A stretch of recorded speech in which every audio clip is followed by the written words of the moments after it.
Welcome, dear viewer, to the Archives Show brought to you by ITI Uganda. It's been a minute, but we are back bigger and better. And what a better way to start this year by telling you about what we are doing as ITI. There's a lot in store for you. There's a World Theatre Day coming in this month. On the 28th of this month, there are a couple of workshops that are lined up. And talking about workshops, today I have a gentleman that is facilitating one of the workshops. This gentleman is a National Arts Merit Award. He's from Zimbabwe and he's an ITI Executive Council member and is the man who bridges the body and the words. He's a physical theater practitioner. I'm very happy to bring to you Mr. Lloyd Nyikadzino. Yes. Mr. Lloyd, please say hi to our viewer and then we shall get down to knowing you more. Thank you. Greetings, everyone. As indicated, my name is Lloyd Nyikadzino and I'm coming from Zimbabwe. Thank you for joining us today. Thank you, Lloyd. You're welcome to Kampala. Yeah, thank you. What is Kampala to you? What experiences so far have you enjoyed? How is it different from back home in Zimbabwe?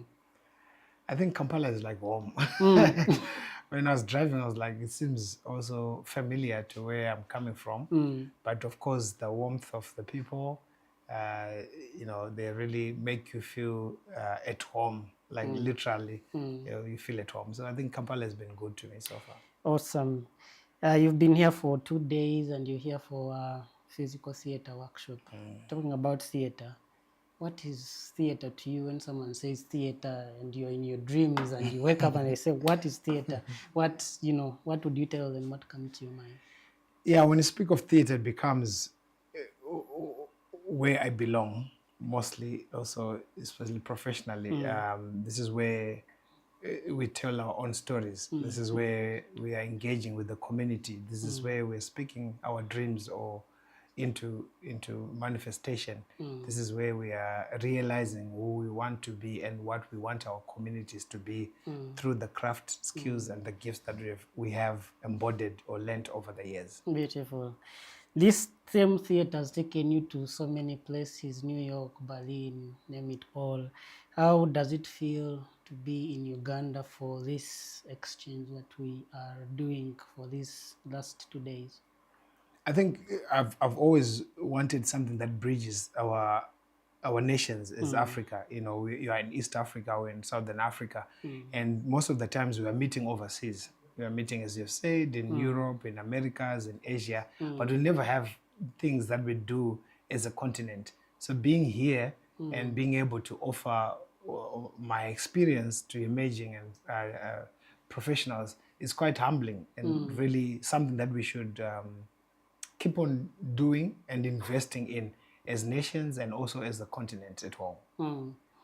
The program you're doing here, I would like you to tell the viewer what it is about. We know it's a physical theater workshop, but what does it mean to be in a physical theater? What is physical theater? So physical theater is a broad term where people who practice it are mostly using the body as a center of communicating stories, emotions, and all that stuff. So, but there are a lot of companies, practitioners that have redefined what physical theater is depending on their context, their space, and the resources that they have. But for me, it's a mode of performance that pursues storytelling primarily through physical means. So, which I'm saying, you don't need so much things outside of yourself to understand yourself and to present yourself. Hence, the body becomes a critical tool that communicates physical dialogue or communication to people around you. So I think it's one of the most liberating tools and forms of theater that I've experienced over the years that I've been doing theater. Yeah. This leads me to my next question. Some other people tell the story through dialogue. Other people use the narrative. Other people use maybe, stagecraft, scenography. But you decided the story is told by the body. Why do you believe that? I think you can never lie to yourself. I mean, we can, but I think what the body tells you, if there's an itch, if you're cut here, and you see the blood coming out, you feel the pain naturally. Nobody needs to tell you that you're bleeding. So I think when you engage truthfully and you're vulnerable to what your body is telling you within the creative space or ecosystem, you're able to respond truthfully rather than being mechanical, guided by maybe text, costume, and cynic. I mean, I'm not saying that they're bad, those things. They are good. It's another form and approach in terms of expressing ourselves. But I feel that within our African context and African modes of performance, the body becomes a critical tool to be trained, to be given a platform to fully express itself without any limitations. Hence, I'm more interested in researching more about how the body functions in different spaces and contexts. How did you come to this, to, deciding your story is going to be told by the body? Is it something to do with your upbringing as a child? Is it how did you come to, deciding that you're going to use physical theater to tell stories? So I think I didn't decide, but I think by the grace of God, the path were opened for me. I think I studied mostly in community-based theater or theater for development or development communications. That's where I started within the ecosystem of performance. By 2010, I started directing for a local festival called Haifa. It used to happen in Harare, the Harare International Festival of the Arts. And then from there, I got a pathway to go to the United States, the Kennedy Center.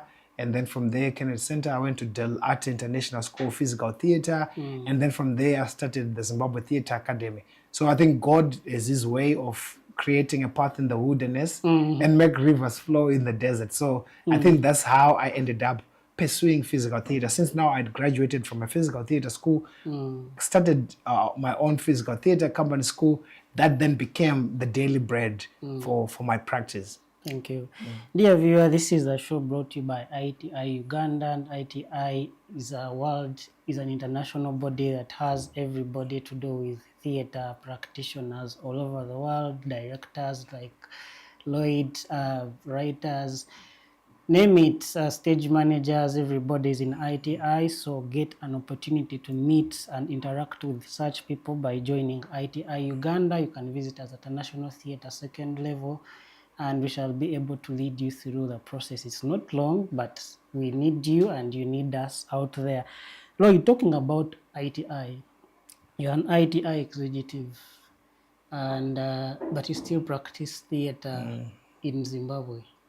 How do you manage to be an international kind of person in terms of executive, ITI executive, but still keep practicing your theater locally in Zimbabwe?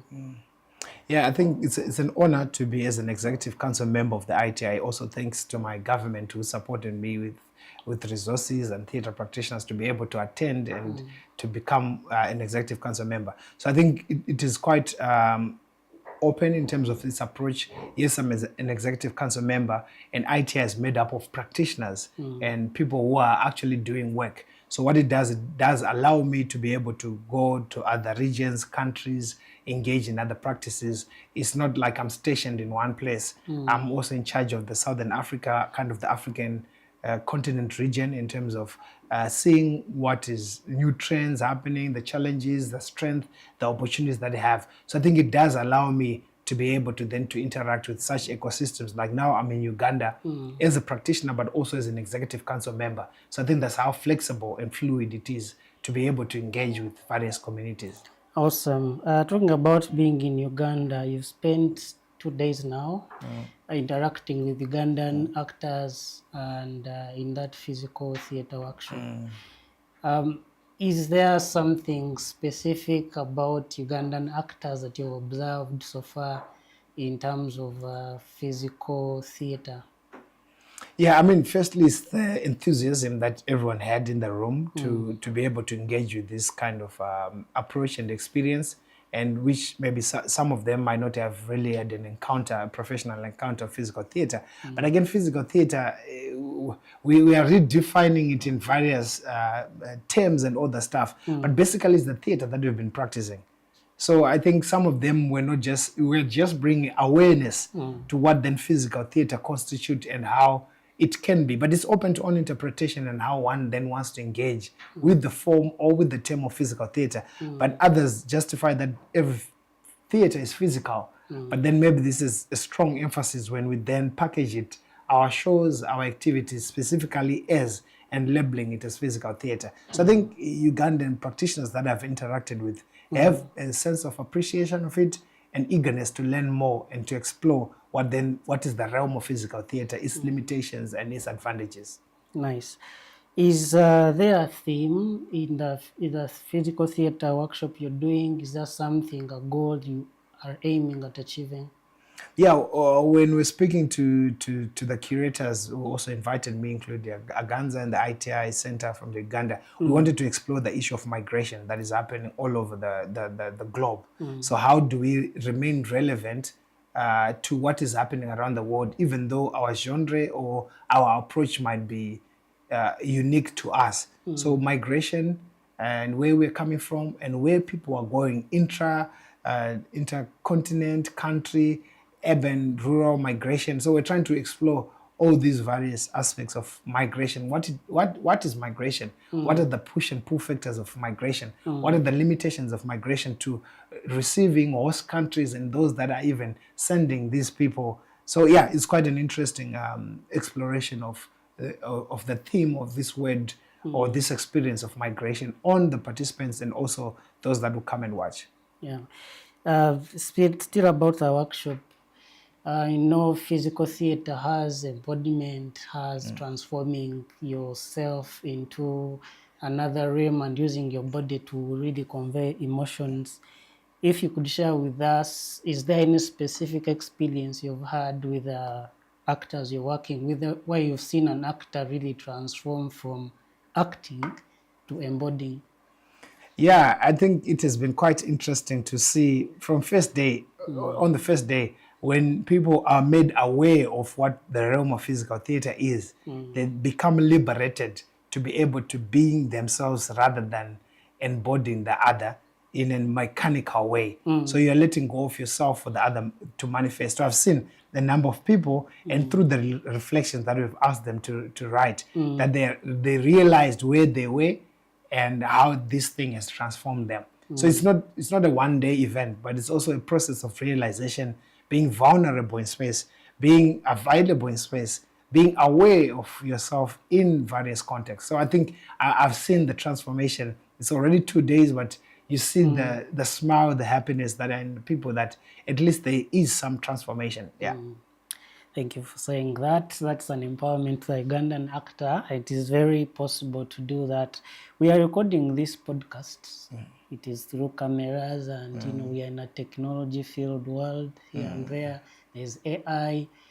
What, in your opinion, is the unique selling point of theater that AI cannot replace? I think one of the greatest things about theater is that it's liveness. You can never take away that. You can have a lot of writings, great reviews, but this you can never take. AI can never take the conversation that we're having. Sure. Yes, it can write about us, it can prompt us, but it can never take away how I'm feeling, how I'm breathing in and close to you. So I think also AI to theater, it can only enhance, but it can never take away the valueness, the richness of a live performance where you see somebody sweating on stage, seeing somebody really going through real emotions, not mechanical. So I think AI is there to assist and not necessarily take away the core of where theater resides on stage, where live people, audience, and performers are sharing a space, a story, and imagination. So AI is there, we appreciate, but I think it will never take away what then the live performance does. Yeah, still on that, I think also actors or directors, theater makers have a say in making sure the audience does not leave, and you, the person that uses the body to express. What would you advise? What would you be your advice to make sure that the theater makers, or maybe the actor on stage, make sure they grip the audience and they don't get to their phones? I think being authenticity and truthfulness and being vulnerable in front of the audience does then allow us to retain audiences into our theaters. But when you become mechanical, when you're trying to be somebody else and let go of yourself in that context, then it does not really feel. So I think be authentic in our storytelling, and what stories are we even telling? Do they relate to the local audiences that we're trying to reach out, or to the global audiences? So can we humanize our stories so that people can relate and still come back to the theater almost on every night? So I think actors have to just be authentic, truthful, and vulnerable in exploring emotions, stories, or various contexts presented. Awesome. Going back to ITI, as a global leader of ITI, what what opportunities do you think exist for an East African artist or Ugandan artist in terms of what they can do with themselves, the opportunities that exist that you as an ITI world leader can say to the artist that is watching us? So I can use God and these resources as a metaphor. That God has created the world, the universe, and they've placed gold, diamonds under our feet to take dominion over.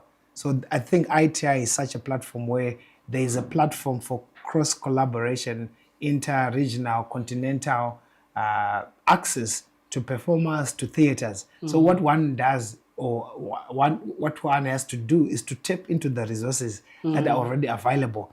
I'm here in Uganda on the invitation of the Ugandan ITI Center. How then does the participant benefit from also linking with me to link them to somebody in Zimbabwe or around the world? So I think it's a 50-50. There is a platform presented. ITI can only do so much. And then the other half is the practitioners, the partners, to take also over, so that we promote this. We promote the workshops, the exchange, participation in festivals and workshops, like that. Yeah. Yeah. You've talked about authenticity and staying true to the craft, and you as Zimbabwean now in Uganda. I know to achieve that, there are those things that an artist should do, like those habits to hone your craft. Now a young performing artist, a young theater maker in Uganda watching here, what would you advise in like 10 years or 5 years from now? What are those habits they can adopt to make sure they keep their craft alive? Yeah, so to a young artist out there, I think being professional in your craft and investing in your craft is one of the essential and basic things. I know professionalism speaks to time management. Professionalism speaks to investing in your craft, respecting the contracts that you have, the works that you have. So be professional, and also if you become professional, you're probably going to earn from your work. So being professional, being consistent, and being available when you are needed, I think it does then speak to cultivating the investment that one then puts into their craft. Awesome. Thank you for saying that. We are nearing the end of this podcast. I would like to remind our dear viewer up there that ITI Uganda is cooking, and we are waiting for you to eat the meal that we are cooking. We have our World Theatre Day coming on 28th of March. The World Theatre Day is 27th of March worldwide, but we are going to celebrate it a day after. That's on 28th March. And we have a couple of things lined up for you. We have a workshop that Lloyd is facilitating at the moment this week. Next week, we shall have another workshop that has to do with women in conversation, and then we shall have other workshops as a build-up to the World Theatre Day. So stay tuned, come through, attend these things. They are meant for you and us. But as we conclude, Lloyd, what's that one word you can use to describe the Ugandan theatre scene so far that you've experienced?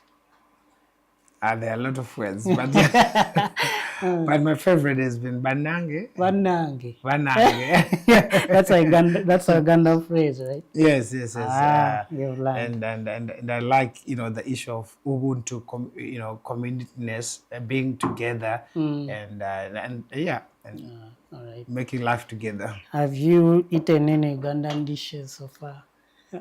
Of course, chapati. You would have to eat the Ugandan version of it. But today, tomorrow, I'll try a lot of other options that are available. Maybe as we conclude, any last words out there that you can say to our viewer? Yeah, so we have to work on promoting and investing to sustain our industry, especially the theater industry. So it's a call to governments, to private organizations and public and even individuals, they are philanthropists, that we need your assistance, and also for actors to create thought-provoking work that speak to the times that we are living in. So I think the greatest thing is that governments, African governments, AU, and our countries, they should also prioritize funding the creative space, especially theater, in terms of spaces, in terms of capacitation of practitioners, so that we also start exporting our work intercontinent and also globally. So I think those are the last words for me, and thank you for having me on this podcast. Thank you for your time, Lloyd. We shall look forward to the time we meet again in Zimbabwe, since this is a cross culture and exchange. We hope we can also, meet again in Zimbabwe and continue to build the theater scope worldwide. From us to you, this is the Archives podcast brought to you by ITI Uganda Center, and we shall see you again in the next one. Thank you. Thank you. Thank you. Thank you, sir.